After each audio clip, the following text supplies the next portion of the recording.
बागेश्वर धाम के कथावाचक पंडित धीरेन्द्र शास्त्री गुरुवार को माघ मेला प्रयागराज पहुंचे। वहीं संगम में आस्था की डुबकी लगाने के बाद उन्होंने अपने समर्थकों से कहा कि ये उनका सौभाग्य है कि उन्हें साधु संतों का आशीर्वाद पाने का मौका मिला।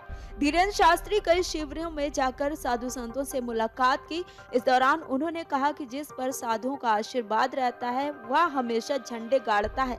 लोग कहते हैं कि साधु संतों से क्या होता है, लेकिन मैं कहता हूँ कि संतों से लाखों करोड़ों लोगों की रक्षा होती है।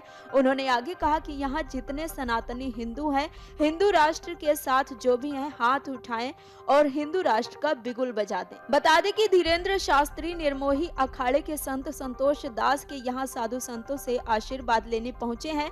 उन्होंने कहा कि मैं यहाँ किसी से मिलने नहीं बल्कि सिर्फ संतों का आशीर्वाद लेने आया हूँ। साथ ही धीरेन्द्र शास्त्री ने हिंदू राष्ट्र को लेकर चलाई जा रही मुहिम के लिए सभी का समर्थन मांगा। दूसरी तरफ धीरेन्द्र शास्त्री के माघ मेले में आने की सूचना पर बड़ी संख्या में लोग दर्शन के लिए पहुंच गए।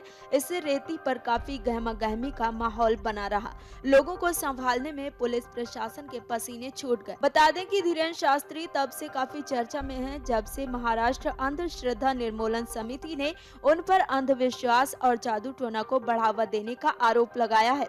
समिति के अध्यक्ष ने दावा किया था कि धीरेन्द्र शास्त्री दिव्य दरबार और प्रेत दरबार की आड़ में जादू टोना को बढ़ावा देते हैं।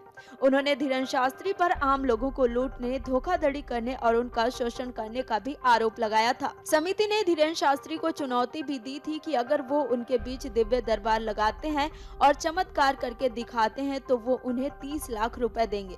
साथ ही समिति का ये भी कहना था कि धीरेन्द्र शास्त्री दिव्य दरबार नाम से जो सभा करते हैं उसमें 2 कानूनों का उल्लंघन होता है। पहला है 2013 का महाराष्ट्र का जादू टोना विरोधी कानून और दूसरा है 1954 का ड्रग्स एंड रेमेडीज एक्ट।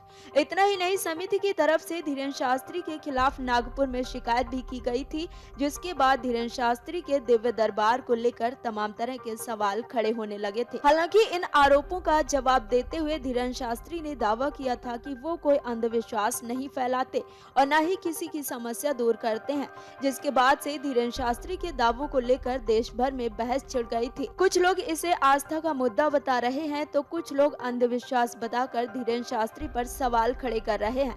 हालांकि नागपुर पुलिस ने जांच के बाद उन्हें क्लीन चिट दे दी थी, लेकिन बागेश्वर धाम में चमत्कार को लेकर धीरेन्द्र शास्त्री पर जुबानी बार पलटवार लगातार जारी है। बता दें कि माघ मेले में धीरेन्द्र शास्त्री हिंदुत्व की अलख जगाकर सनातन धर्म की मजबूती के लिए एक बड़ा संदेश दिया है। वह पंडित धीरेन्द्र शास्त्री की मुहिम का समर्थन कर उनके साथ खड़े होने की बात कह चुका है। बता दें कि पंडित धीरेन्द्र शास्त्री मेजा में कुंवरपट्टी में चल रहे मां शीतला कृपा महोत्सव में भी हिस्सा लेने वाले हैं, जहां पर 1 लाख से अधिक लोगों के पहुंचने की संभावना है। माना जा रहा है कि धीरेन्द्र शास्त्री इस कार्यक्रम के जरिए भारत को हिंदू राष्ट्र घोषित किए जाने की मांग को लेकर लोगों से समर्थन की मांग कर सकते हैं। वहीं प्रयागराज में 3 फरवरी को यूपी के CM Yogi Adityanath Allahabad high court के कार्यक्रम में शामिल होने के लिए प्रयागराज पहुंच रहे हैं। साथ ही माघ मेले में भी जा सकते हैं। ऐसे में कयास ये भी लगाए जा रहे हैं कि सीएम योगी से मुलाकात के लिए धीरेन्द्र शास्त्री माघ मेले में भी रुक सकते हैं। Video desk amarujala.com। डाउनलोड करें अमर उजाला ऐप और पाएं खबरें लगातार। अगर आप ये वीडियो YouTube पर देख रहे हैं तो हमारे चैनल को सब्सक्राइब करें और बेल आइकन को दबाना ना भूलें। अगर आप Facebook पर ये वीडियो देख रहे हैं तो हमारे पेज को लाइक करें।